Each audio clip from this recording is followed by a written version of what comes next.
Ya, pemirsa, untuk mengetahui informasi terkini terkait pencarian korban longsor, kita bergabung dengan jurnalis NTV Deden Syahputra dari lokasi. Selamat pagi, Deden. Ya, selamat pagi, Elisa. Ya, informasi terakhir ini ada 39 kantong jenazah sudah ditemukan. Hari ini bagaimana informasi terkini terkait pencarian korban, Deden? Silakan laporan Anda. Ya, memasuki hari keempat pasca terjadinya bencana longsor yang menimpa puluhan rumah warga di Desa Pasir Langu, Kecamatan Cisarua, Kabupaten Pasir Barat. Pada pagi hari ini akan kembali dimulai proses evakuasi dan pencarian korban longsor yang masih tertimbun material longsor yang terjadi pada Sabtu dini hari yang lalu. Proses evakuasi sendiri akan dimulai nanti pada pukul 8 waktu Indonesia bagian Barat dan akan ditutup pada sore nantinya, yaitu pada pukul 5 sore nanti. Dan pada proses di hari keempat ini, tim SAR gabungan dari Basarnas dan juga TNI Polri akan menambah alat berat dan anjing pelacak yang dimana itu akan disebar di berbagai titik lokasi pencarian yang diduga masih banyak warga ataupun korban yang masih tertimbun di lokasi tersebut. Dan diketahui pada hari ini juga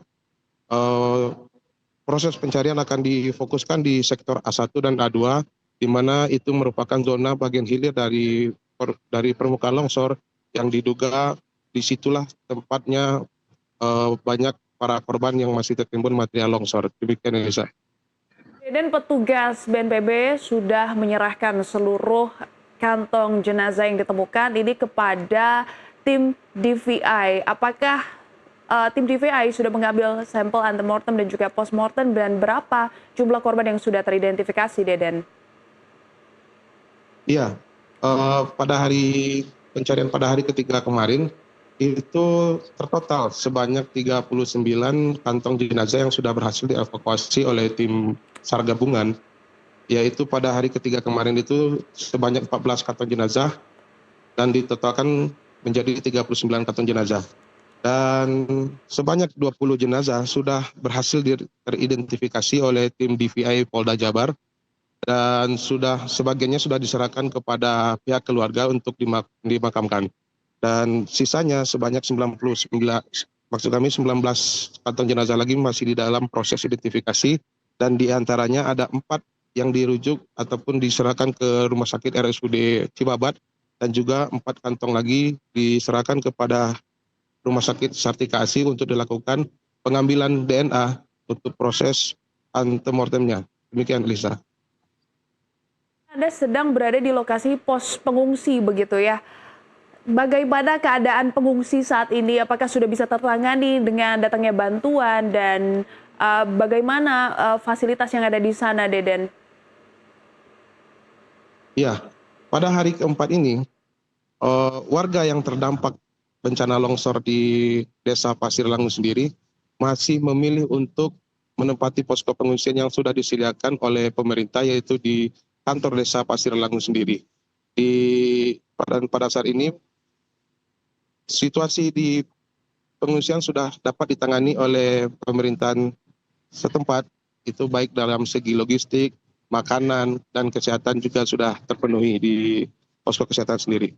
Dan dari data yang kami peroleh sejak sampai jam 12 malam tadi, sebanyak 976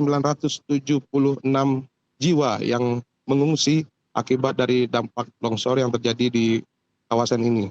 Dan dari 976 tersebut, 684 jiwa menempati pengungsian di kantor desa ini, dan selebihnya sebanyak 292 jiwa memilih untuk mengungsi mandiri, yaitu ke sanak saudaranya yang berada di sekitaran kampung ini juga ataupun Desa Pasir Langu ini sendiri.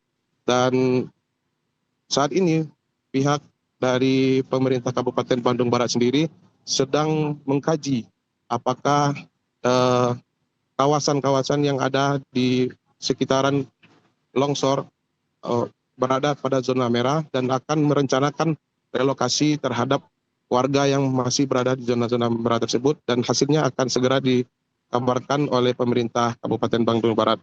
Apakah sebaiknya di warga yang berada di zona merah tersebut direlokasi dan akan diganti dengan tempat tinggal yang lebih layak dan jauh dari bencana longsor. Begitu, Elisa.